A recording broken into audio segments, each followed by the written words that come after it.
Bueno, nuevamente les damos la bienvenida a todas las personas que se han conectado en este webinar de hoy. Bienvenida a María Victoria que dice que se conecta desde Popayán, a Floradina que dice que se conecta desde Cali, a Nubia Lilia, a Arianis que dice que está conectada de San Martín Guerra desde Villanueva de la Guajira. Nos encanta tenerte con nosotros hoy. Desde Puerto Colombia en Barranquilla Atlántico, Sopó, Armenia, desde La Paz, Bolivia, bienvenido Emilio, La Unión, desde Samaniego, Nariño, Florida Valle, Colombia, Ingrid, Bogotá. Bueno, mejor dicho, tenemos hoy, profe, un público súper variado, súper interesante tener personas que nos ven desde todas partes de Colombia e incluso a nivel internacional. Así que muchísimas gracias nuevamente por estar conectados hoy. Si no me conocen, soy Juan Felipe Quintero. Yo soy el coordinador de marketing de ICESI Virtual. Somos desde mi área los encargados de promover este tipo de espacios para llevarles a ustedes contenido de valor y pues un espacio de aprendizaje como este taller que tenemos el día de hoy.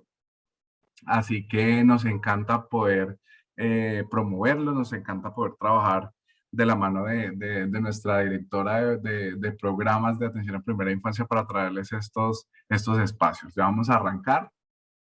Les doy nuevamente la bienvenida. En el trabajo de hoy pues tenemos una puesta en escena tipo taller.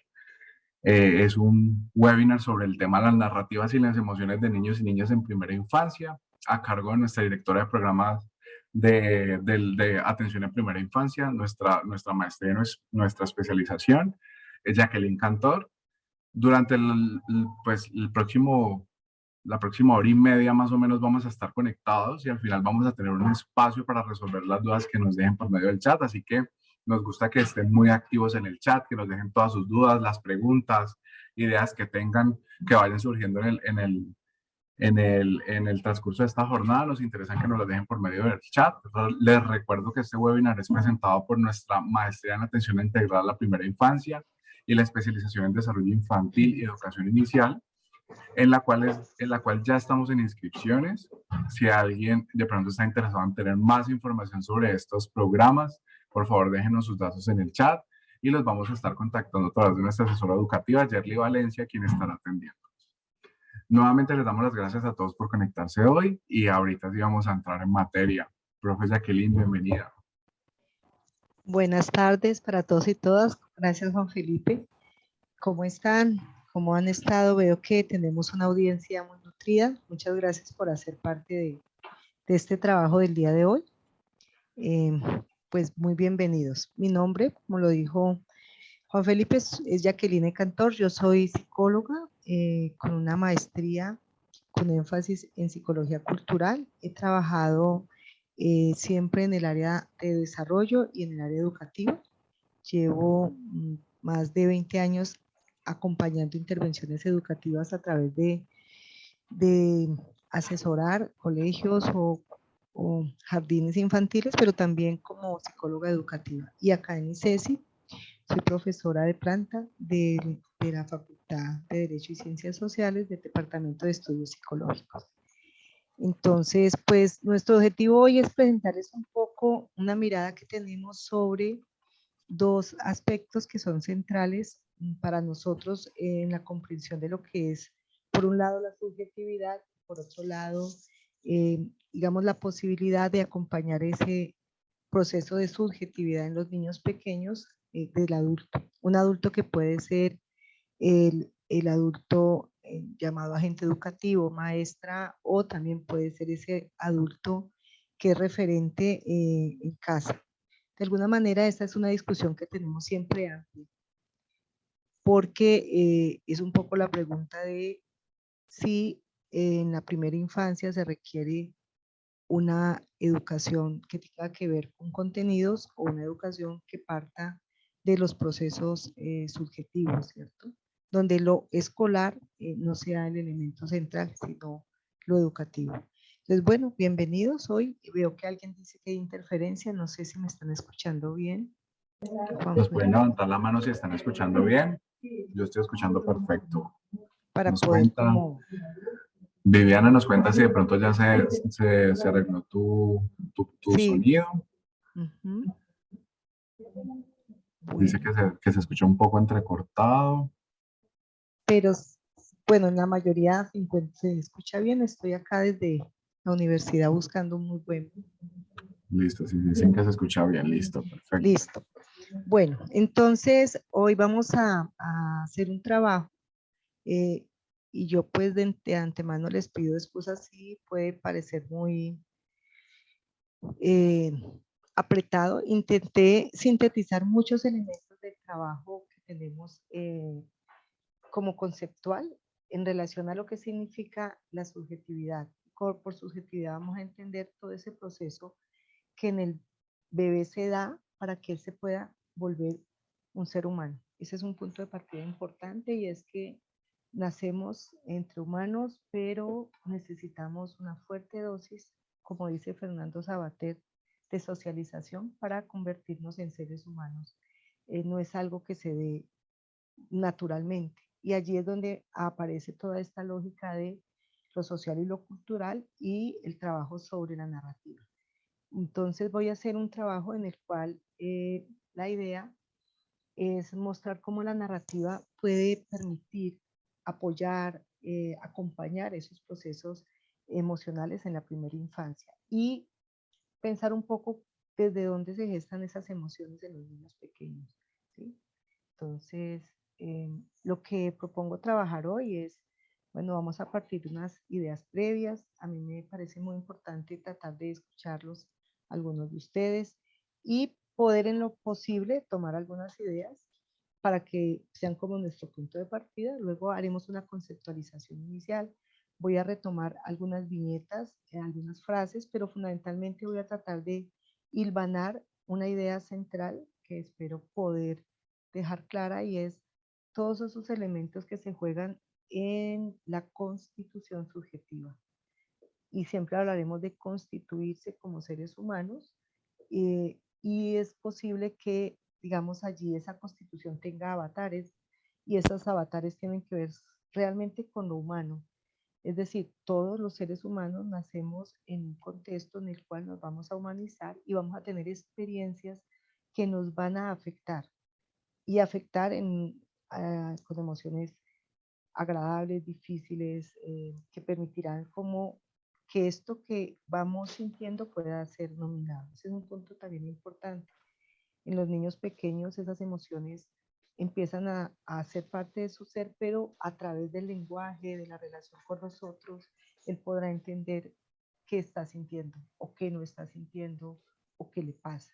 Entonces, bueno, vamos a tomar elementos conceptuales rápidamente. Voy a trabajar con un texto que realmente se ha hecho como cuento a partir de, pues, de lo que estamos trabajando ahora en muchas partes y es el libro álbum, pero finalmente es una canción que hemos escuchado desde muy pequeños, yo creo que casi todos, pero vamos a tratar de pensárnosla en otro día y en otro sentido.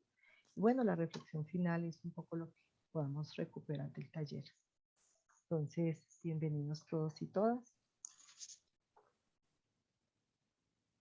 Quiero partir de esta pregunta, quiero pues que cada uno de ustedes pueda pensar qué papel desempeña el adulto frente a lo emocional en los niños en la primera infancia. Y ojalá piensen como en una sola palabra, mm, no grandes oraciones, sino una palabra. ¿Cuál sería la palabra que les define ese papel?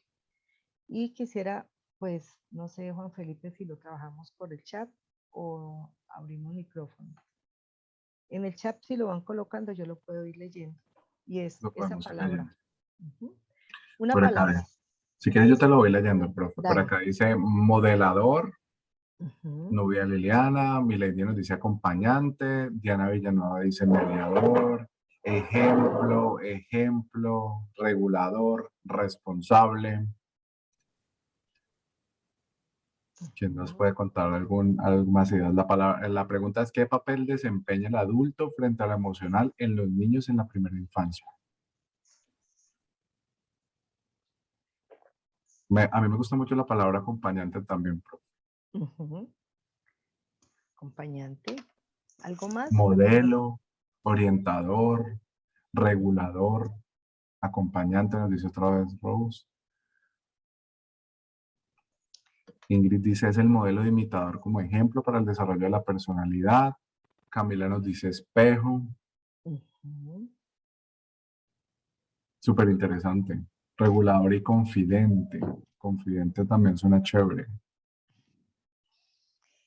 Bueno, vamos a tomar esas palabras y si ustedes se van dando cuenta, modelador, acompañante, ejemplo, regulador, responsable, modelo, orientador, espejo, confidente, coloca en el adulto un lugar que uno podría llamar de referencia, ¿cierto?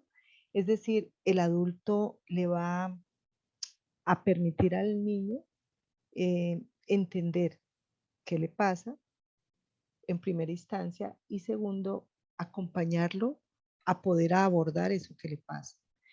Pero para que eso sea posible, ha tenido que haber un recorrido anterior en la vida del bebé para poder que ese adulto que es significativo, que por lo regular es quien ha maternado, y con materno no quiero decir solamente una función femenina, o sea, también el padre puede maternar y quiero dejar algo bien claro y es que a veces quien materna no es la madre y a veces quien materna es aquel otro o siempre quien materna es aquel otro que decide cobijar y alojar a ese bebé recién nacido. Y ese es un punto también importante y es que lo materno es una opción. De hecho, por eso es posible la adopción entre nosotros, ¿sí? Cuando por alguna razón una genitora o una madre biológica decide no criar a su hijo, lo da en adopción y ese bebé pasa a ser parte de una familia, a veces de una mujer, a veces de un hombre que deciden asumirlo como hijo. Y decidir asumir como hijo es simbólicamente darle un registro. Y ese registro lo va a hacer ser su hijo, ¿sí? Entonces, digamos que allí uno diferencia a veces el genitor del padre, la genitora de la madre o de la madre biológica. Entonces, esto es un poco algo que me parece muy importante cuando ustedes hablan de ese acompañante. O sea, es una persona central en la vida del niño. Partiendo de eso, entonces quiero como retomar estos elementos. Voy a usar algunas viñetas, no las voy a leer, pero ustedes las pueden ir mirando y voy a usarlas porque me parece fundamental hilvanar esto que yo les nombraba a ustedes de pensar cómo cuando el bebé nace, el bebé requiere de esto que en nuestra humanidad es fundamental y es lo social. Nuestra especie es eh, absolutamente social. No podemos vivir sin un otro. Entonces aquí tenemos la voz de un autor que es Winnicott, Donald Winnicott, él fue un psicoanalista de niños, que plantea algo muy importante y es que un bebé no existe solo, existe cuando alguien lo materna y le da un lugar, lo aloja, ¿sí? Eso quiere decir que esa, digamos, instauración de un yo o de un psiquismo se va a jugar a partir de que haya un otro, mujer u hombre, un otro que decida darle lugar a ese bebé para que ese bebé se convierta en un hijo. Entonces encontramos un poco esta idea del nacimiento como este bebé que al nacer y abandonar el vientre materno, digamos que se encuentra con un mundo real. Y por lo regular, pues el bebé empieza a demandarle al otro algo y lo hace a través del llanto. El llanto es el que nos va a decir que ese bebé siente que algo cambió y ese cambio abrupto es muchas veces acogido de una manera particular dependiendo de dónde se dé ese parto y de lo que en ese contexto histórico y social se juegue en el nacimiento de ese bebé, ¿sí? Pero por lo regular, si la madre ha asumido ese bebé y lo asume como su hijo, en ese instante lo asumirá y lo cobijará en su seno, ¿cierto?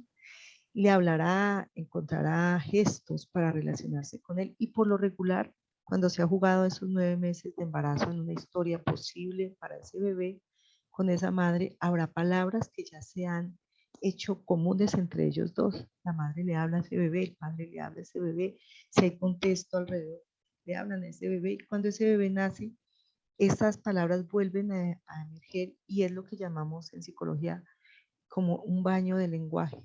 ¿Sí? El bebé recibe ese baño de lenguaje y es una, digamos, una posibilidad de recepción, de acogida. Y eso lo instaura en este mundo, perdón, lo instaura en este mundo de lo simbólico. Un autor como Marcelo Rocha nos lo plantea en un libro muy bello que él tiene sobre toda esta construcción subjetiva.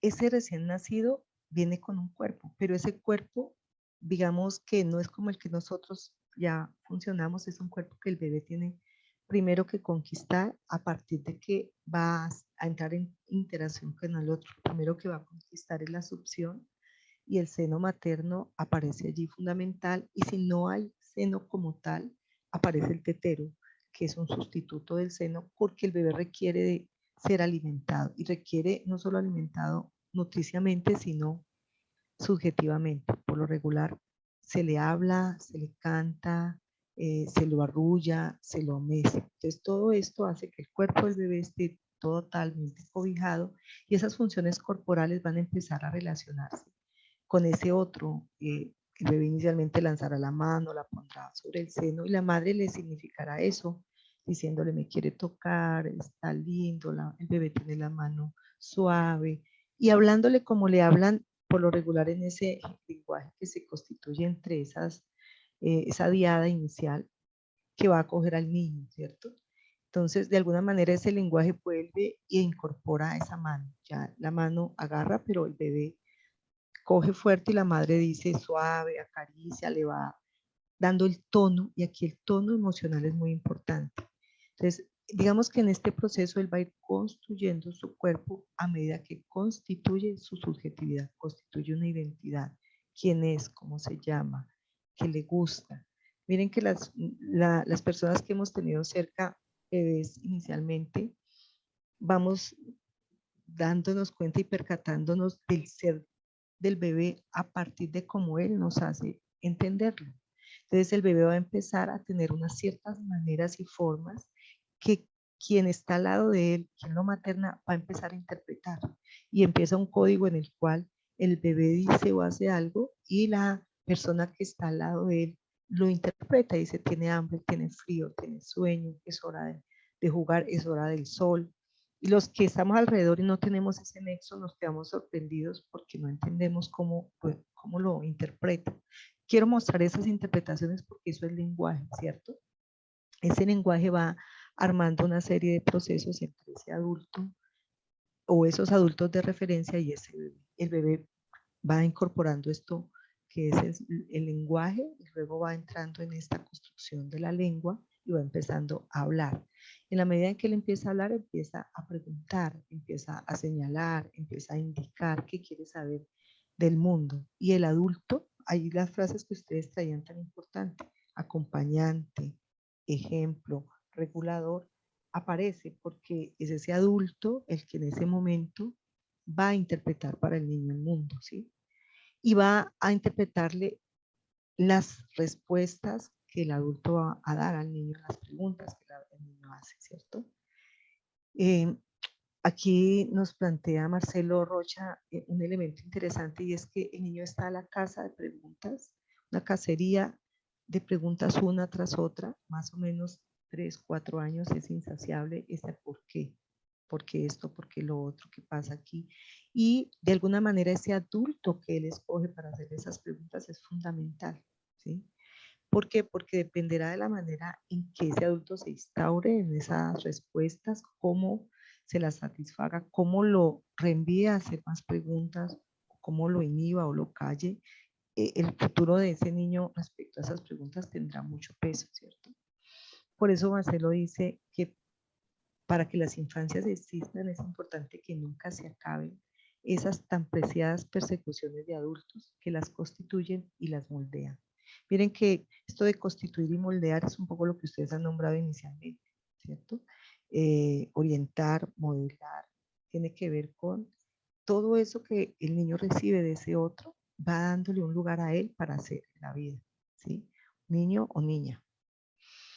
Ahí entramos un poco en este contexto en el que ese adulto que materna, ese adulto que educa, vive y es un contexto social y cultural, donde habrán muchas formas de presentarle al mundo al niño y esas formas se darán siempre a través de la narrativa. La narrativa tiene distintos formatos, la poesía, las canciones de cuna, los arrullos, todos esos elementos que nos presta la cultura nos permiten y han estado en nosotros desde el momento en que nos hicimos también humanos, solo que no lo recordamos. Hay un concepto que retoman algunos autores como Silvia Español, que es el de la parentalidad intuitiva, y ella lo propone y lo proponen los autores para decir que nosotros, al haber sido humanizados y criados, mucho de eso sale a juego en la escena del nuevo niño, del niño que nos llega al mundo humano, ¿sí? Entonces, a veces hablamos de unas maneras distintas, nos acordamos de canciones, hacemos ciertas tonalidades y esto es una manera como de apoyarnos para ser ese otro que dice bien y dice, decir bien a un bebé es tratar de darle el tono de la vida en la que él está, ¿cierto? Aquí esta autora que trabaja con la literatura infantil nos plantea esto de decir bien. Es eso lo que hacen todas las madres cuando utilizan esa literatura oral para vestir a su bebé de hermosura, arroparlo con la idea de que en medio de lo hermoso él también se volverá hermoso, como cantan las madres del pueblo de Ogón. Se utiliza sin conocerlo el proverbio de este pueblo que reza: al nacer el niño hay que rodearlo de hermosas palabras y hermosos adornos para hacer hermosa su vida futura, concretando sin saberlo el vínculo estético que pone en relación palabra e infancia. Esta frase me ha parecido muy hermosa y por eso la traje. Decir bien es arropar al bebé, al niño pequeño, con hermosas palabras. Y las hermosas palabras, las palabras llenas de fantasía, de ficción, de estética, las enunciamos cuando utilizamos lo que también culturalmente nos da el medio. ¿Sí? Cuando este proceso de subjetivación que rápidamente he tratado como de mostrarles desde el momento del nacimiento, esa pérdida del bebé, de ese ambiente seguro, esa entrada al mundo aéreo, porque él viene del mundo acuático, la posibilidad de respirar por sí mismo, de hacer la demanda al otro, de llorar, empieza a darse toda esa interacción entre el niño y el otro, y esa interacción va gestando en él la posibilidad de ser reconocido en lo que dice, en sus gestos, en su llanto. Todo eso se va concretando en procesos mentales que el bebé poco a poco va incorporando a su ser. Y digamos que en esa construcción de esos primeros 5 o 6 años, que es la primera infancia, se van a jugar todos los elementos como la base de un edificio. Si esos cimientos no están bien constituidos, el edificio va a tener fracturas. Esos primeros 5 o 6 años son la base de todo el psiquismo del niño. Entonces, digamos que ese psiquismo se va a construir, pero en esa construcción van a haber momentos, como en toda situación humana, de pérdida, de ganancias, de dificultades, de posibilidades, que entre otras son importantes vivirlas, para que el niño, el bebé, poco a poco vaya pudiendo ganar por sí mismo ese mundo. Por ejemplo, el hecho mismo de respirar cuando el bebé nace es un proceso fuerte, pero él lo necesita para poder vivir. Luego, aprender a succionar el seno, luego vendrá la comida, aprender a tragar, luego vendrá a caminar y dejar los brazos que lo han hecho deambular y aprender por sí mismo a incorporarse. Es todo un proceso de pérdidas y ganancias, porque es dejar los brazos para poder asumir sus piernas, aprender a controlar esfínteres, dejar de ser bañado y vestido por el otro, que además nos cobija y nos da tanto, pero que además tenemos que soltar para poder adquirir un yo. Entonces digamos que frente a todo esto, lo que se plantea es que emocionalmente aparecen todos esos miedos, pérdidas, ganancias, y eso avasalla a un niño, ¿cierto? Y ese avasallamiento que a veces tenemos los adultos e intentamos recuperarlo, en los niños sí que necesita mediación, y esa mediación la da el adulto, ¿sí? Y traje esta frase porque me parece que es un poco una pregunta frente a ese lugar del adulto. Todos los seres humanos, los niños y los adultos por igual, son avasallados en uno u otro momento por emociones.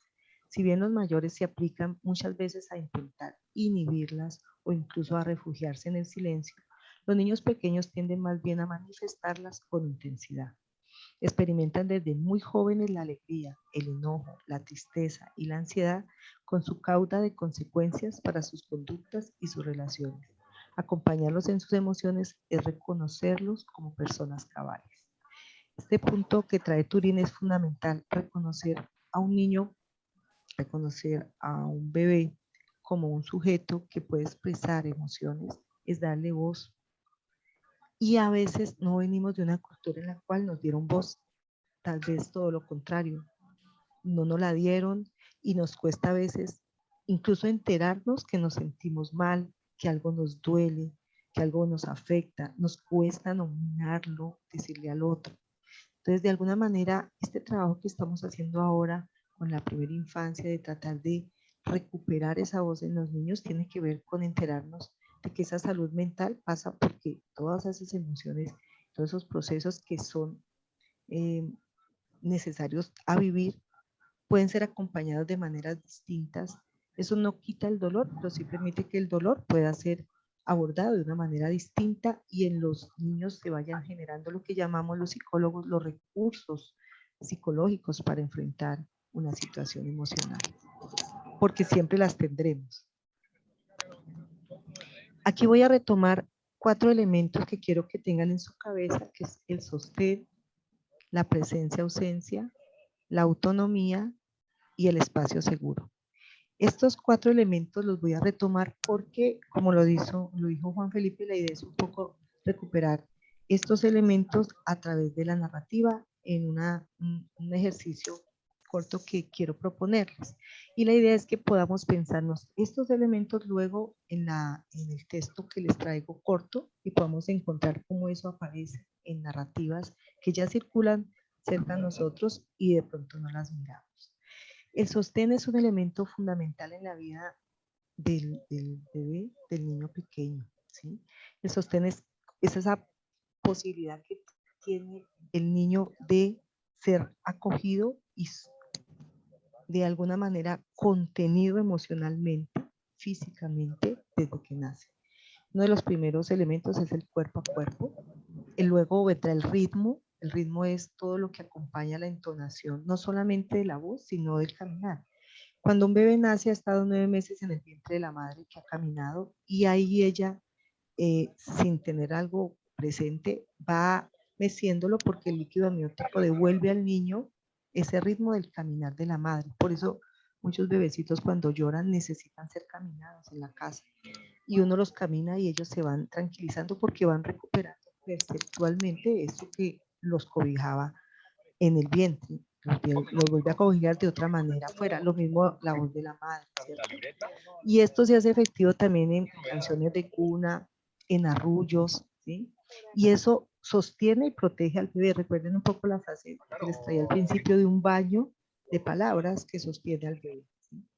Y esas piezas musicales y esas arrullos y nanas tienen una forma circular. ¿Qué quiere decir? Ellos van y vuelven sobre lo mismo, van y vuelven sobre lo mismo, generando un espacio de ida hacia un elemento y de recuperar. Y esto es como una especie de circularidad que permite al niño saber qué es lo que viene después e ir sintiéndose seguro frente a esas narrativas que le hemos contado, relatado, cantado, eh, emocionalmente sentido, ¿cierto? Y eso de alguna manera reorganiza psíquicamente al sujeto. ¿Por qué? Porque el niño está angustiado, llora, la madre o la educadora o el educador se acerca, le habla, baja el tono, lo mira y el niño empieza a encontrar un elemento en esa regularidad que es muy importante, que hablamos de melodía, de tono y de regularidad, que va estableciendo en el niño una referencia, ¿sí? que le va permitiendo cada vez más tranquilizarse y recuperar él también su seguridad.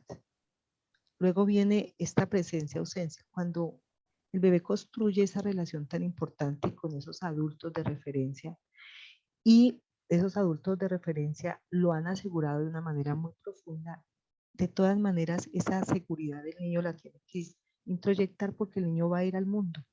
¿Cuándo va al mundo? Cuando sale a su primera experiencia social fuera del mundo materno, que es el jardín de infantes o el centro de desarrollo o el lugar donde lo van a cuidar, donde su madre y su padre o la abuela o quien lo ha maternado no va a estar todo el tiempo. Para que esto se dé, esto no se va a dar por primera vez allí. El bebé ya ha tenido esa experiencia de presencia-ausencia. Cuando llora, por ejemplo, por el seno y la madre le permite esperar y le aplaza y le ayuda a organizar ese estomaguito inicialmente con ritmo. Si ustedes recuerdan, vuelvo un poco al ejemplo del bebé recién nacido, inicialmente él quiere todo el tiempo estar pegado al seno porque eso lo asegura y lo contiene, pero él tiene que tener espacios para poder ver el mundo y soltarse. Y entonces empieza uno a educar ese estomaguito. ¿Cómo lo educa? Poniendo ritmos cada 2 horas, cada 1 hora y media, cada 3 horas. Y el ritmo de la noche empieza a ser separado del ritmo del día, tratando de que él duerma en la noche, que es yo creo que una de las ganancias más grandes que tenemos cuando el bebé ya puede dormir una noche, entre comillas, entera, lo que significa que quienes están alrededor maternando pueden dormir también. Pero que un niño duerma también es entregarse a otro mundo, soltarse, y él necesita estar asegurado, ¿cierto? Entonces, la vida empieza a tener una lógica de estar con ese otro que te asegura, de soltar a ese otro, de asegurarse por sí mismo, de volver a estar.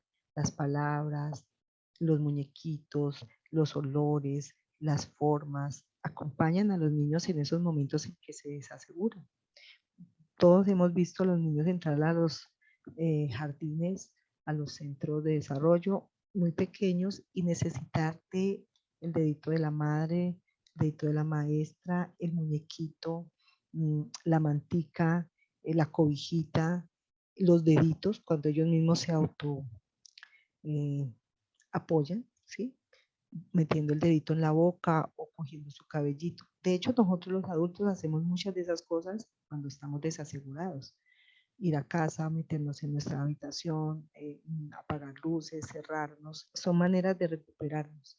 Entonces, digamos que esta presencia-ausencia es fundamental. En los niños es una vivencia de depender de un otro y aprender que se puede estar sin ese otro, ¿sí?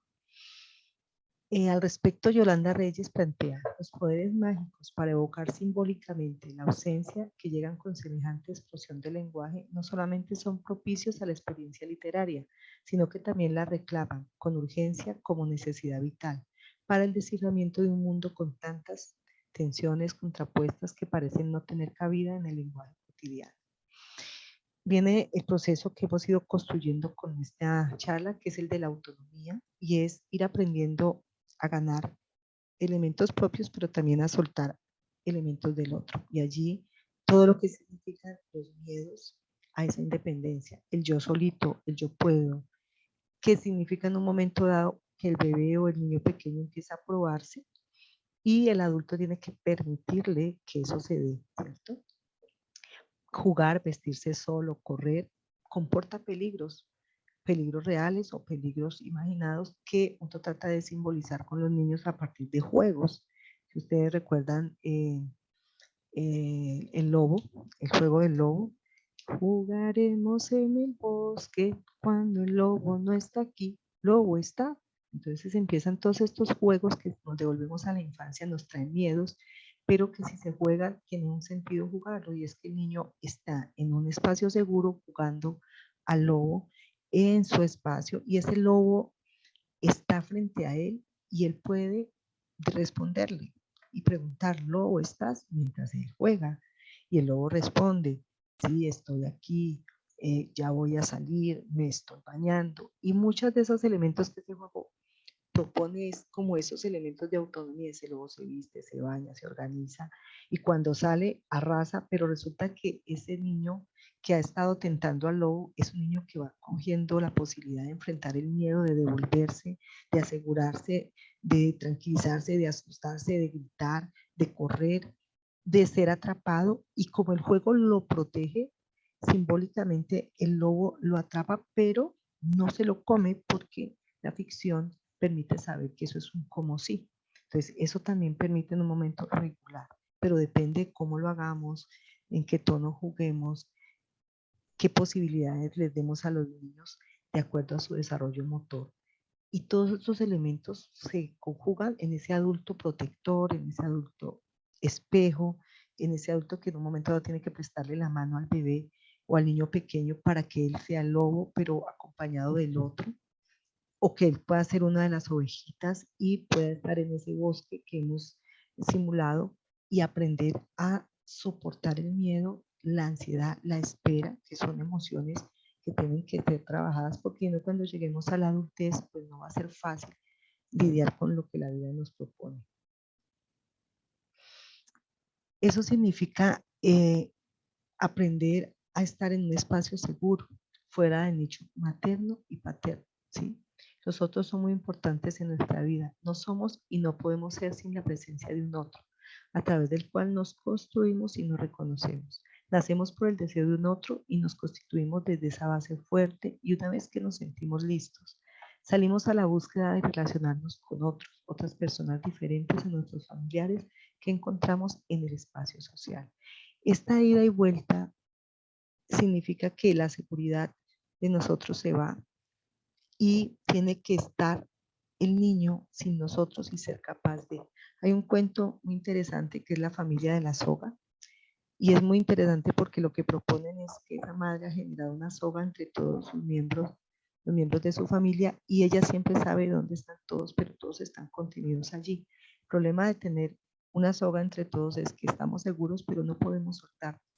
De alguna manera hay cosas simbólicas que pueden representar esa soga, ¿sí? Lo que llamamos ese cordón umbilical, que se tiene que cortar para que el otro pueda hacer, pero no puede ser tanta soltura que no se sienta contenido y que se sienta abandonado, pero tampoco puede estar demasiado contenido que no pueda el mismo vivir por su propio, digamos, pecunio. Todos esos elementos que les mostré allí, el sostén, la presencia-ausencia, la autonomía, el espacio seguro, se hacen efectivos en la narrativa. Aparecen en muchas de las historias, de los juegos, de la primera infancia, de los relatos. Entonces, de alguna manera, si nosotros tenemos eso conscientemente y lo trabajamos, la medida en que vamos asumiendo cuentos, literatura, vamos abriendo eso, ventanas emocionales, ¿sí? Que permite que se pueda jugar en espacios seguros y aprender a manejar esas emociones. Primero, conocerlas, entender por qué pasan, saber de las intenciones del otro, leerlas, leer la mente del otro, anticipar, saber qué quiero, pensármelo, ¿cierto? Poner en palabras aquello que me duele o me aqueja, y poder permitir que ese otro también me responda, ¿cierto? Entonces, de alguna manera, la literatura nos va a permitir eso, los cuentos, el texto literario, cuando abre sentido, ¿cierto? Permite construcción de significados, y el niño va entendiendo y va identificándose con personajes y va entendiendo lo que siente uno u otro. Ustedes recuerdan este texto de editorial Norma, de Buenas noches, Tigre y Ratón, no sé si alguno lo recuerda. Uno ve cómo ese ratoncito, que era muy, muy pequeño, es amigo de Tigre, y Tigre no se entera de lo que pasa con Ratoncito porque todo el tiempo Tigre está centrado en él mismo. Entonces, quiere una flor y la flor está abajo y a él le parece que es importante y manda Ratón. Y manda ratones que empuja Ratón y Ratón. Luego sube lleno de curitas y él dice, pero ¿qué podría hacer yo si soy tan pequeño? De alguna manera, ese juego, por ejemplo, allí de intenciones, de acciones del uno y del otro, de comprender qué pasa en la vida de Ratoncito cuando pone sus ojitos entornados, cuando mira al tigre, cuando el tigre no se entera de lo que le está pasando, permite en un buen trabajo de narrativa a un niño o a una niña ir entendiendo que su acción tiene efecto en el otro y que el tono con el que uno actúa sobre el otro tiene que ver con la respuesta de ese otro, y que uno mismo tiene que poder hacer un soporte con el lenguaje de lo que uno quiere hacer, porque a veces salen cosas que uno no pensó, pero le duelen al otro y hay que devolverse sobre eso. Entonces, allí hay interpretaciones que sirven muchísimo para que el niño entienda por qué está funcionando de una manera u otra. Por eso hablamos de esta última parte, y es la labor interpretativa demanda por parte de los niños la argumentación ante los demás y la comprensión de distintos puntos de vista. Esto es muy, muy importante. El niño tiene que construir puntos de vista. Tiene que darse cuenta que no es el único en el mundo, tampoco que los demás son los que lo determinan, pero es una construcción y un contrato, como diríamos, social, que se va dando en las interacciones uno por uno. La narrativa. La lectura de cuentos y narrativas en general ofrece un escenario en el cual las personas se identifican con los personajes y en esa medida piensan, sienten, imaginan y sueñan con ellos, dentro de la artificiosidad misma planteada por el autor, lo cual encamina al lector a que explore posibles yoes al tomar la posición de otros como la suya. Sackett y Miller. Esta frase la traje porque me parece muy potente, recupera muchos de los elementos que he tratado de plantearles hoy, es todos esos procesos mentales y subjetivos pasa por que un sujeto pueda enunciar, interpretar, entender, comprender lo que pasa para poder después con eso elaborar, y por eso aquí se habla de yoes y asumir una postura en su yo y una postura que le permita hacer frente a los otros. Entonces, para nosotros, desde la perspectiva de la maestría y de la especialización, el elemento narrativo, el lenguaje, el arte, la estética, el juego, la lúdica, son elementos que van a permitir, van a mediar entre esos procesos de subjetivación y ese entorno que que al niño le propone una manera de ser. Y si sabemos cómo potenciar esto, vamos a poder trabajar de una mejor manera. Bueno, voy a parar allí antes de continuar en lo que sería lo que sigue. Entonces, no sé si hay preguntas que quisieran hacer aquí alguno puntualmente antes de continuar. Pueden dejar sus preguntas acá en el chat y las vamos leyendo.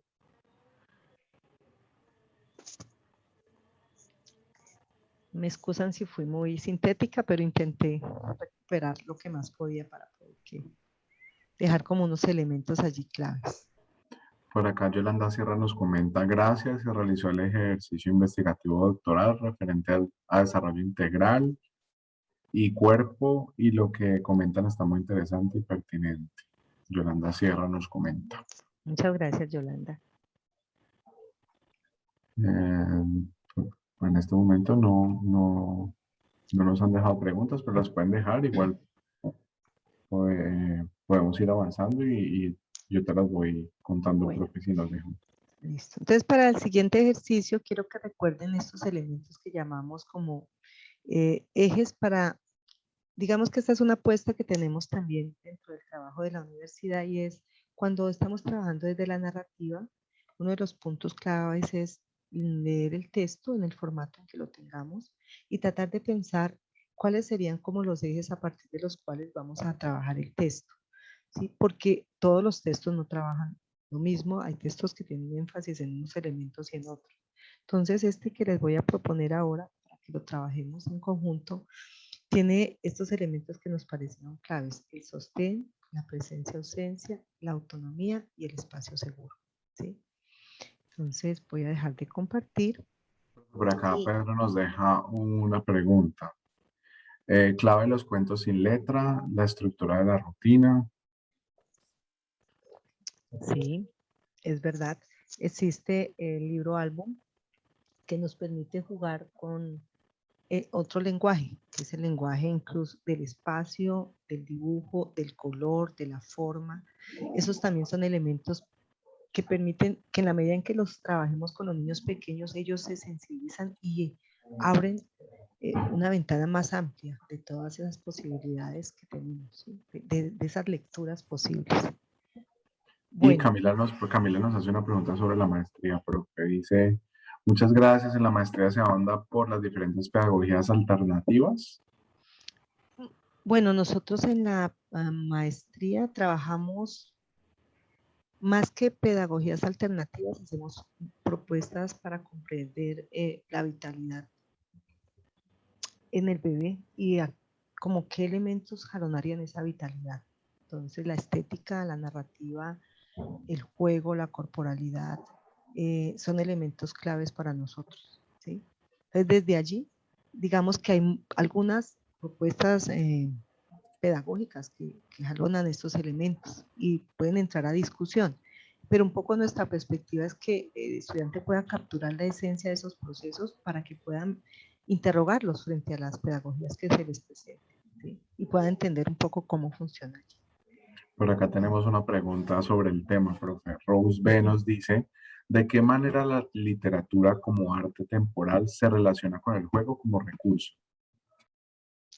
Realmente es un trabajo que puede ser absolutamente relacional y que yo diría que es intrínseco. Una buena, digamos, un trabajo lúdico comporta lo sensible. Y si ese adulto que gesta ese trabajo lúdico lo acompaña con lo estético, el niño va a recibir realmente un potencial muy grande porque va a estar abierto a muchas posibilidades simbólicas, ¿sí?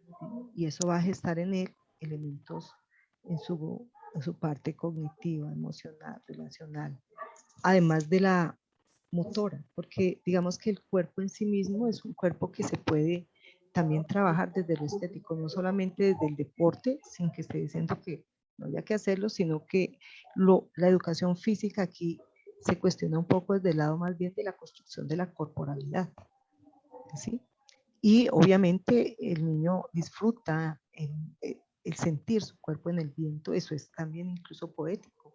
El correr, el brincar, el saltar, el ver cómo su cuerpo cae. Uno ve a los niños reiterativamente cayendo y uno dice, pero ¿por qué cae tanto? Y es porque está experimentando en su corporalidad todo lo que significa el viento, el peso, el espacio. Eso lo trabajamos mucho también allí en la maestría. Bueno, Profe, pues tenemos espacio para dos preguntitas más que están súper interesantes. Por acá tengo vale. una de Alexandra Moreno. Dice, ¿qué tipo de textos o cuentos se pueden trabajar para la autonomía en los niños de 3 y 4 años?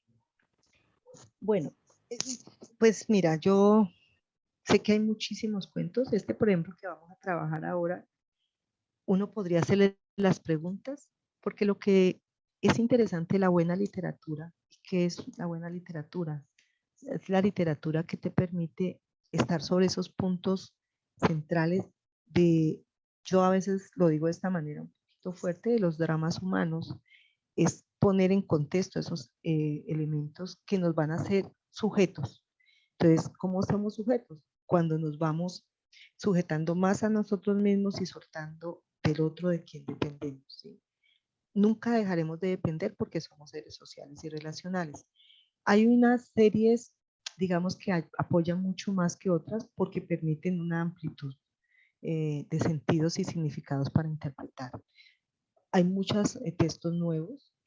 Yo retomo algunos con los que he trabajado mucho tiempo. Ahí está la colección de Chigüiro.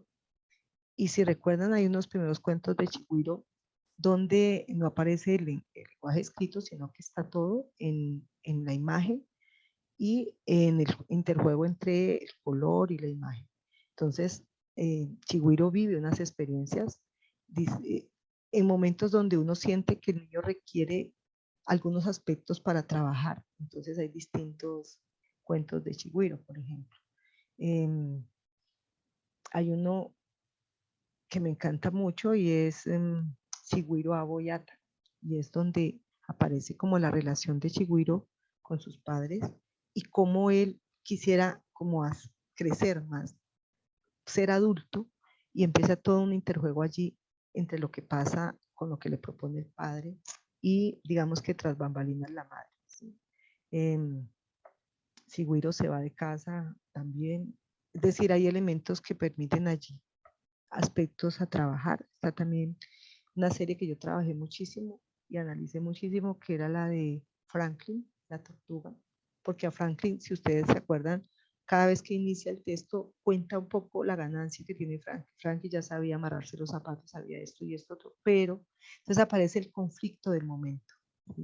Entonces digamos que todos esos elementos que generen esa pregunta sobre el conflicto nos permitirán pensar la autonomía. Juan Felipe, la otra, para pasar un poco aquí porque el tiempo nos... Claro que sí, dice una última mientras ya pasamos al siguiente, dice, ¿hasta qué edad debo insistir con la formación de la estructura de la rutina en primera infancia? Yo creo que la rutina es un hábito que se va construyendo efectivamente porque es algo que se da y se da y se da hasta que se vuelve un referente. Hay distintas maneras de trabajar la rutina, pero digamos que los niños la requieren, yo diría que toda la primera infancia, porque si hay algo que sabemos los que hemos trabajado también en básica primaria, que un niño cuando llega a sus 6 o 7 años, ahí tiene, como yo lo digo, una cierta maletica de su autonomía con la que se va a jugar los siguientes procesos de la educación que ya es más formal. Y, por ejemplo, un grado como tercero de primaria, donde ya se trabajan otros procesos mucho más fuertes en un niño que no tiene una autonomía y no organiza un tiempo, no organiza una maleta, no sabe qué es de él y qué no es de él, no organiza su cuerpo, le cuesta muchísimo un aprendizaje formal y cada vez más abstracto porque él se pierde en sí mismo. ¿Sí? El niño necesita saber de sí mismo, saber quién es, asumir su corporalidad, trabajar con su cuerpo, jugar, desarrollar para seguir aprendiendo.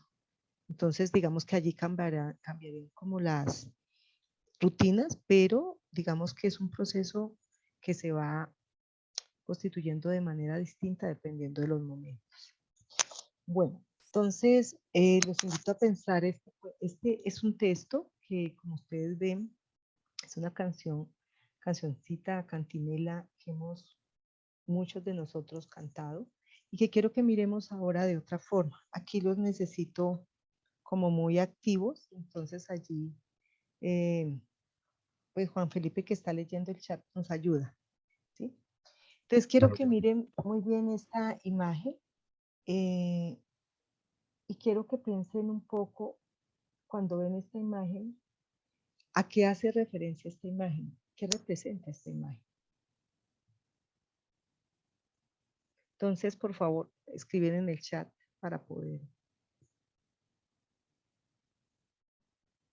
Cuando ven esta imagen, ¿qué piensan que está pasando Por aquí aquí? dice una madre, Ujú. mamá, Una madre. ¿Por qué una madre? ¿Cuáles son los indicadores de que es una madre?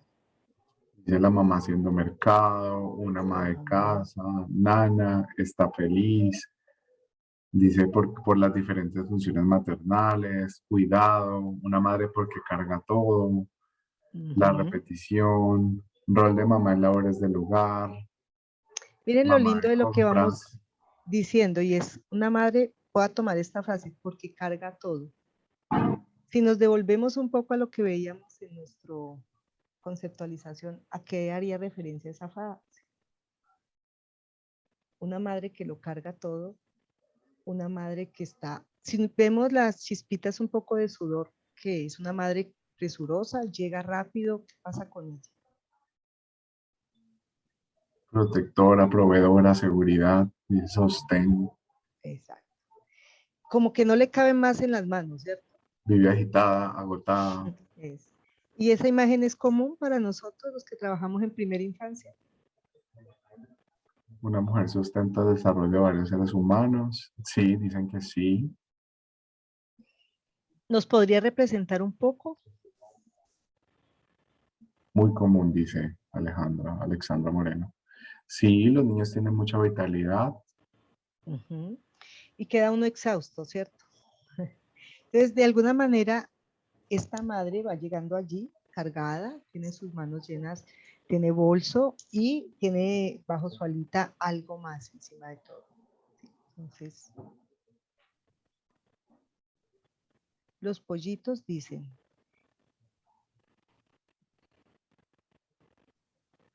pío, pío, pío, Pío, pío, pío, pío, pío, pío. Quiero que miren estos pollitos y ojalá cada uno de ustedes elija uno de esos pollitos que más le llame la atención.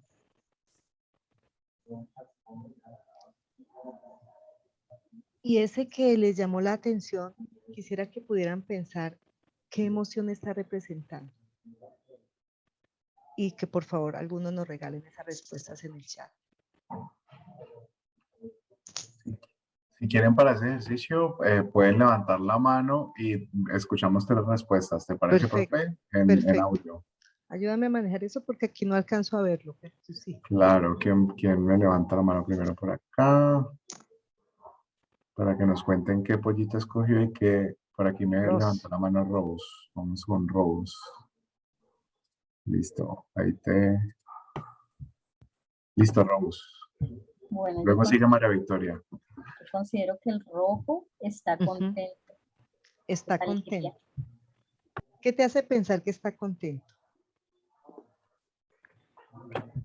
Siento que el rojo pareciera que está carcajeándose. O abiertas las alas. Entonces, muy bien. O sea, las alas están abiertas, su piquito está abierto y parece que se está carcajeando y eso para ti representa que está muy contento. Muchas gracias, Rose. Listo, vamos con María Victoria. Vale, yo escogí el primero, el amarillito, y pienso que está como triste o con miedo. Ajá, el que está a la izquierda. Sí, el que está a la izquierda. Qué bien. Dime, ¿qué te hace pensar que está triste o como con miedo? Triste por los ojos, como la forma en la que tiene los ojos, y miedo quizás como por la forma en la que tiene abiertas las alas, como a la defensiva quizás, entonces, y la boca también abierta. Bueno, muy interesante esto que estamos logrando y es que la imagen del pollito nos representa emociones. ¿Sí ven? Los ojos entornados, el alita así, y entonces allí ahí podemos pensar en miedo y podemos pensar en tristeza. Vámonos con Diana Villanueva. Dale. Ay, perdón, listo. Diana. Diana. Espérame. Sí, ¿me escuchas? Sí, ya sí, te escucho. Estaba mirando el pollito rojo. El pollito rojo para mí se ve un poco ansioso porque si te das cuenta las patitas son amarillas, pero el resto del cuerpo está muy rojo, entonces es como piu, piu, piu. Muy interesante. Miren el interjuego que tiene el color. Claro, esta lectura también se puede dar porque es como que a veces cuando uno se emociona mucho, como que, ¿cierto? Sube el fuego y es una lectura posible. Desde que puede estar carcajeado, que está tan... A veces pasa en los niños pequeños, por ejemplo, en las pataletas. Sube y él es solo un llanto. Y uno no logra entrar allí porque él es solo un llanto. Todos sus seres son llanto. Y si nos vamos a los bebés pequeñitos, bebés de meses, si recuerdan, por ejemplo, cuando tienen mucha hambre, es tal el hambre que tienen que aunque les ponga uno el seno o el tetero, ellos no lo logran tragar porque están bravos llorando, y lloran, y hay que cambiarlos incluso de posición, moverlos como para que algo de otro orden les ayude a volver como en sí. Muy bien. Entonces, miren lo interesante, son emociones puestas allí. A mí hay un pollito que me llama mucho la atención, me parece muy particular, y es el pollito que tiene el pañal. Porque este pollito que tiene el pañal, si ustedes lo ven frente a los otros, es como el menos crecidito, ¿cierto? Ese es más chiquito, yo también estaba mirando ese, profe. ¿Ese qué te parece, Juan Felipe? A ver. Está como ¿Qué dirías? perdido, como apartado, como que está como, sí, es el más chiquito, está fuera del grupo, se siente solito, yo creo que se perdió. Cuéntenme ustedes si en los salones de clase a veces o en los grupos no tenemos a uno apartadito, a uno que es como el más chiquito o el que se siente el más chiquito o el que se siente el más débil. ¿Les ha pasado? Pero aquí Ingrid dice que, sí, que ese es el que escogí, Diana dice que sí, Camila dice, por un momento yo lo visualicé como cantando. Puede ser, es Puede ser cantando, o también. sea, él pía como más duro porque finalmente está como allí, ¿cierto? Diana nos dice que sí, sobre todo al inicio del año escolar. Ujú. Imagínense uno leyendo esta historia así con los niños. ¿Habrá quienes se identifican con ese pollito o no? Sí, sí, sí. Bueno, sigamos con nuestra lectura. Entonces recuerden que venimos de los pollitos dicen pío, pío, pío, pío, pío, pío. Cuando tienen hambre,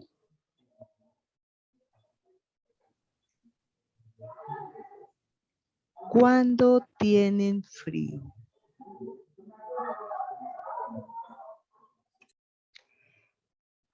Miremos esta mamá gallina. Miremosla donde ella está.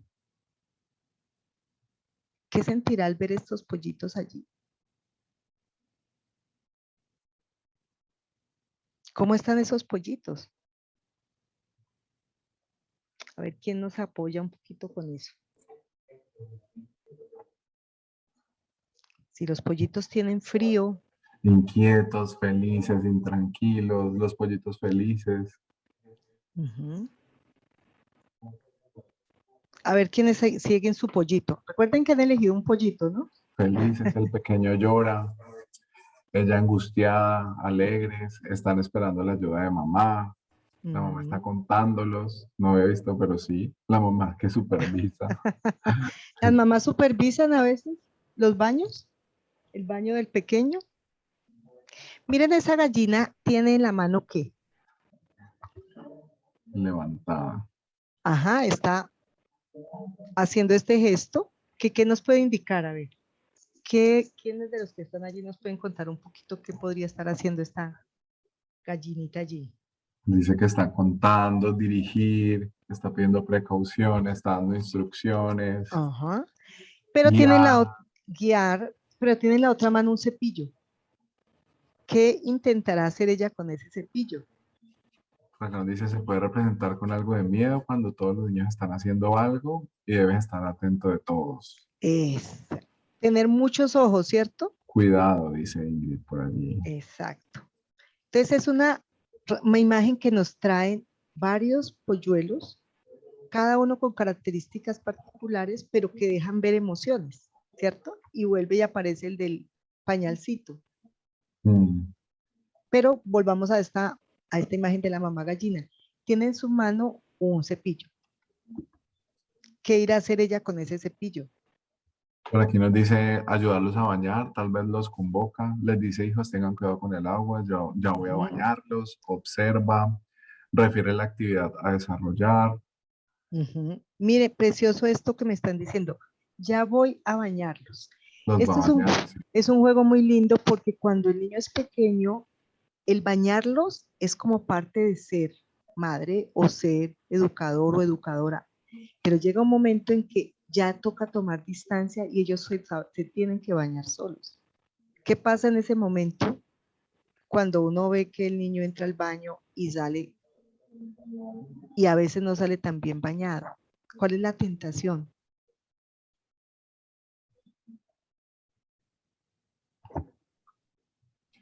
Dice baño, limpieza, experiencia, presencia, pero autonomía. Es una presencia que tiene que ser ausencia. Es decir, yo estoy allí, pero no toco el cuerpo del otro para que el otro lo haga por sí mismo. Cuando yo meto la mano y lo hago por él, le estoy quitando autonomía, pero en cierto momento necesito hacerlo, pero tengo que quitarme. Y ahí está ese interjuego. Aquí dice Yolanda, presencia, ausencia y autonomía. Y Camila nos dice, a mi mamá le corresponde volver a bañar a mi hermano cuando ve que quedó mal. Vigilante siempre. Dice alguien que está de un PC, que no, todavía no conocemos su nombre. Bueno, entonces sigamos. Viviana, le voy a cambiar el nombre de una vez. Cuando tienen hambre, cuando tienen frío, su mamá les busca el maíz y el trigo, les da la comida. quiero que miren muy bien esta imagen. Quiero que miren de nuevo nuestro pollito, el del pañalcito. Pero miren este otro acá acostado, el del amarillo más oscurito. Y miren el otro con la comida. Pero hay uno que está ¿dónde? Está metido En en la la comida. comida. Y hay otro metido ¿en dónde? Este es precioso, el rojito que además lo hemos visto, ¿no? Es el más parchado. Es como el más irreverente. Ujú. Y quiero que pensemos un poquito en esta, ya no en ellos, sino en nosotros, los adultos. ¿Qué pasa cuando un niño pequeño demanda alimento, llora porque quiere comer? ¿Qué pasa con nosotros? Por aquí Ingrid dice, el del pañal como siempre esperando ayuda. Itzel nos comparte, creo que los demás son independientes, pero el del pañal aún no. ¿Y qué nos Ujú. da? Ingrid nos contesta estrés. Estrés, efectivamente. ¿Y el estrés por qué aparece? ¿Qué es lo que nos pasa a nosotros cuando ellos lloran, piden, lloran, piden, lloran, piden? Vulnerabilidad, nos inquiete, queremos resolver esa necesidad pronto, dice, nos comparte Diana Villanueva, reaccionamos, nos cuenta Mariana, Milady nos dice falta de conexión, demanda algo más, nos dice María Victoria, ansiedad por cubrir una necesidad, nos dice Viviana, resolvemos la necesidad, María Paula, es un estado de incertidumbre ante una nueva situación, interrumpiendo su proceso de autonomía.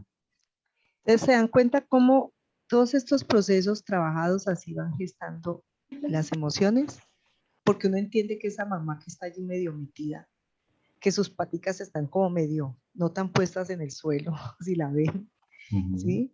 Todo esto que han nombrado está allí, está la carga, la angustia, tratar de calmar la necesidad, suplirlo todo, tomar distancia, alimentar. Y esto es un salón de clase, esto es un centro de desarrollo, esto es un espacio, porque algunos lugares tenemos niños muy, digamos, entre comillas, en edades muy similares, pero la singularidad siempre está allí, ¿sí? Profe, por acá hay dos ideas súper chéveres. Por ejemplo, María Paula nos dice, resolvemos la necesidad interrumpiendo su proceso de autonomía. Y Pedro nos dice, el cuidado protector y dejar al otro que lo haga. ¿Cómo se llamaría eso? Muy buena pregunta. Esa es la construcción que hacemos todos los que trabajamos en primera infancia. Y tiene que ver con esto de la presencia, ausencia y de dejar salir del nicho. Y de construir, porque si ustedes miran los pollitos acá, el pollito acostado comiendo de esa manera lo priva a uno del susto. Porque ¿qué le puede pasar a ese pollito? ¿Sí? Y allí aparecen, a propósito de la pregunta que hacían antes de los rituales, los espacios para comer. Y los lugares y las formas que socialmente tenemos para comer. Pero fundamentalmente que el niño muerda por sí mismo, arranque, mastique y trague es un proceso de construcción de su ser, de su autonomía, de su identidad. Y esto se juega en este momento en los centros de desarrollo donde están los niños pequeños, porque estamos recibiendo bebés desde 4 meses. Y esto que antaño se jugaba en familia, ahora se juega ya. Por eso es que nuestra discusión siempre estará en que estos espacios maternamos más que escolarizar. Educamos, socializamos, asistimos, cómo jugar con todos estos procesos. Pero bueno, volvamos a nuestro cuento.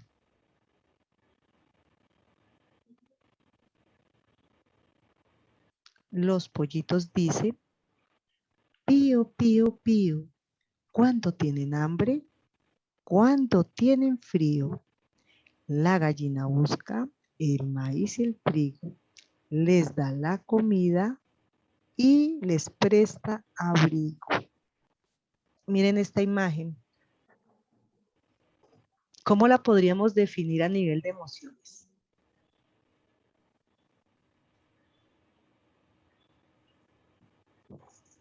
¿Cómo va nuestro pollito al que elegimos?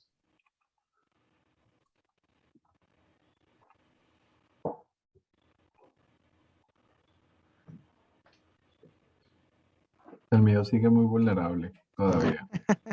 El Siempre ha tuyo estado... sigue piando, ¿no? Sí, el mío sí. ¿Qué parte de él te hace sentir que está muy vulnerable de esa imagen?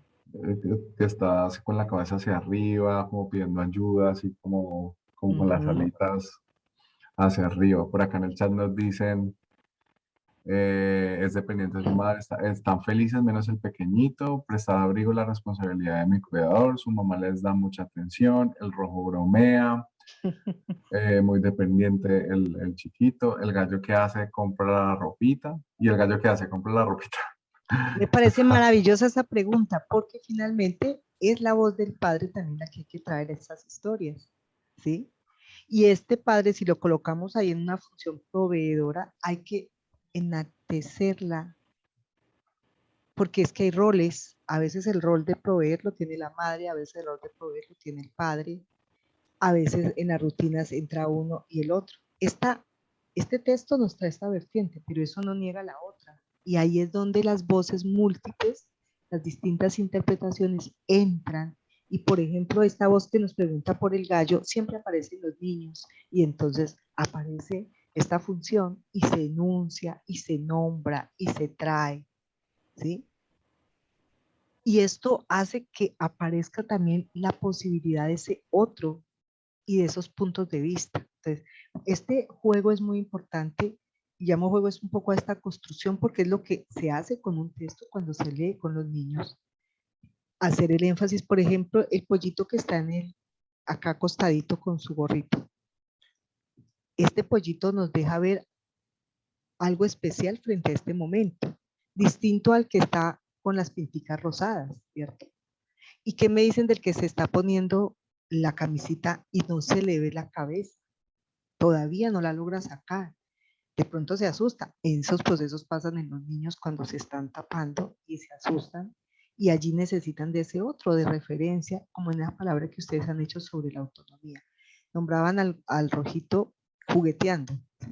Cuando uno tiene una experticia ya puede jugar con ella. Cuando no la tiene, como el chiquito, demanda del otro. ¿Sí? Bueno, entonces, y les presta abrigo. Bajo sus dos alas, acurrucaditos, duermen los pollitos hasta el otro día. ¿Qué piensan de esta última imagen?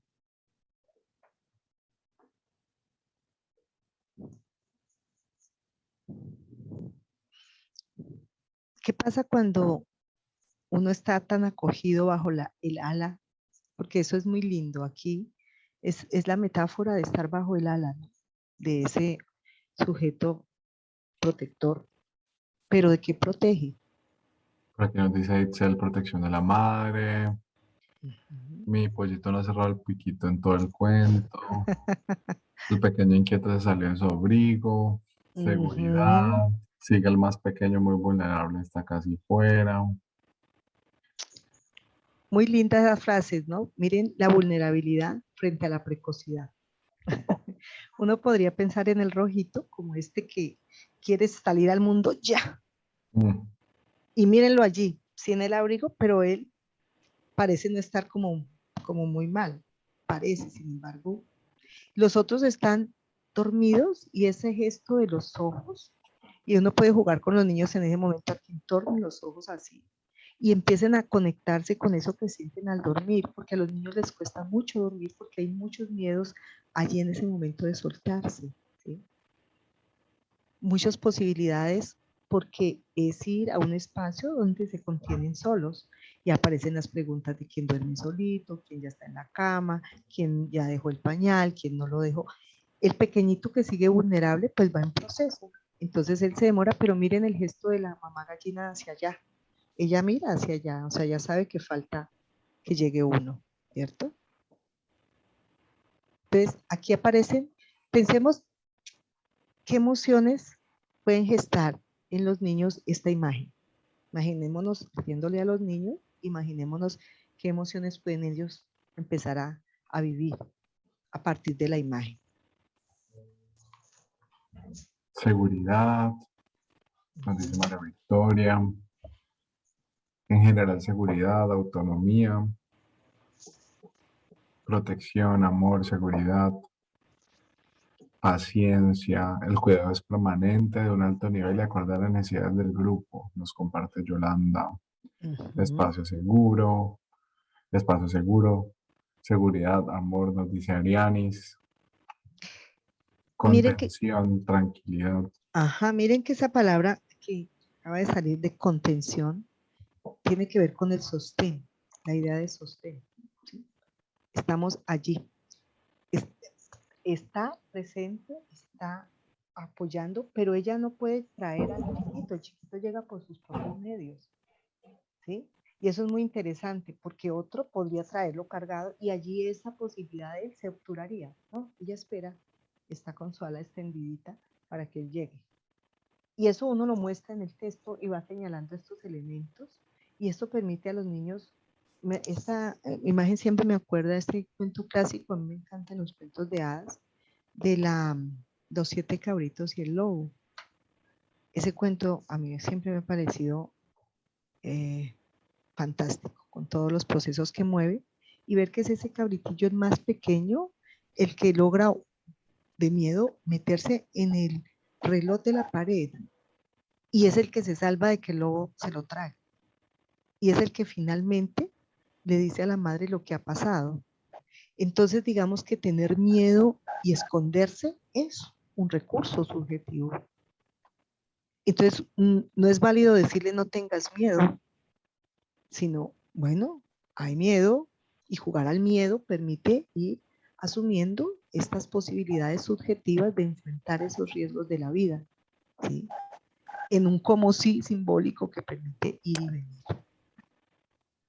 Miren la imagen, me encanta que vean también el color nos indica también cobijo. Miren este café, cómo se va diluyendo y cómo se va oscureciendo hacia abajo, como generando un nicho, ¿no? Lo mismo esta madre con estos colores vivos pero cálidos, ¿sí? Que permiten sentir como ese momento necesario de contención. Y vamos a la última imagen. Esta imagen, ¿qué nos representa?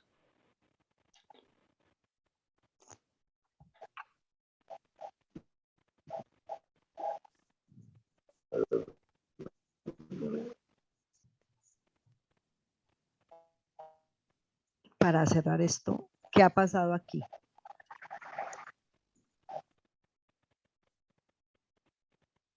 Para mi felicidad, el juego. Dice, parece que ahora los demás demandan. Bienestar, familia, alegría, contacto seguro, la alegría de estar en familia, la unidad. Mamá quiere descansar. Parece que se despertaron. ¿Qué pasa cuando ellos se despiertan? Inicio, socialización. Por aquí Pedro nos pregunta quiénes más participan en la crianza y con cuáles emociones. Todos. Todos participan en la crianza directa o indirectamente, porque cuando hay una frase que también me encanta de Sabater y es que él plantea que somos educadores hasta el último momento de nuestra vida y aprendemos hasta el último momento de nuestra vida. Los niños, como ustedes lo dijeron inicialmente, siempre están viendo al adulto y siempre están mirando qué pasa con ese adulto. Y obviamente el lugar que tenga, digamos, de adulto significativo va a tener mucho más peso lo que haga o no haga. Pero los niños están siempre interrogados por el otro que hace o que no hace. Bueno, miren que aquí hemos trabajado a veces, por ejemplo, los niños tienen muchos miedos nocturnos, ¿cierto? Y aquí ya están levantados y ha pasado la noche. Entonces a veces uno les plantea esto y ellos empiezan a contar sueños que han tenido y dejan ver miedos que están elaborando porque los procesos de crecimiento gestan ese encuentro como con estas posibilidades de crecimiento. Bueno, esta pues fue una propuesta que creamos para pensar un poco las emociones. Entonces, pues no sé, quiero que me cuenten si lograron ver aspectos de lo que trabajamos conceptualmente en el cuento, si hay elementos que quisieran como concluir, de pronto darle la voz a algunos, Juan Felipe, para cerrar. Sí, podemos levantar la mano. Profe, resulta que esta sala se cierra a las 7:30, entonces vamos a poner en este momento un enlace nuevo de Zoom en el chat para todos, por si se llega a cerrar la charla para poder concluir. Antes de cerrar, muy bien. Exacto. Bueno, Entonces ya en intentemos. este momento le vamos a dejar ahí el enlace de Zoom.